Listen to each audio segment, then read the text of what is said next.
Have you ever heard of Peking opera and wondered what it was? Did you know that Peking is the Western mispronunciation of Beijing from when trade was first established in China and we've only recently begun pronouncing it correctly? Welcome back to Theater History Thursday. Today's topic is Beijing opera, a form of Chinese theater where music, movement, and myth collide. Originally called Beijing Theater, this form originated in the Anhui province during the Ming Dynasty and came to the capital in 1790 when four great Anhui troupes performed in Beijing for the emperor's birthday. It was heavily influenced by Kunshi, which we talked about last week, and evolved by blending Hui opera with performances from Hubei tribes.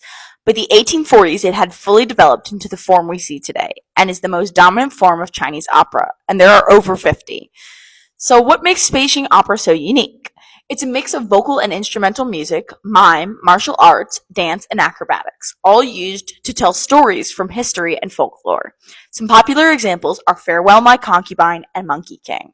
Singing is accompanied by traditional instruments like the pipa, and elaborate and colorful costumes keep the focus on the performers, as sets are minimal and can be just a bare stage.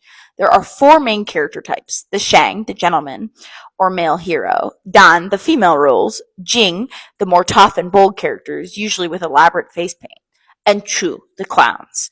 Performing troupes often have several of each, and many secondary characters.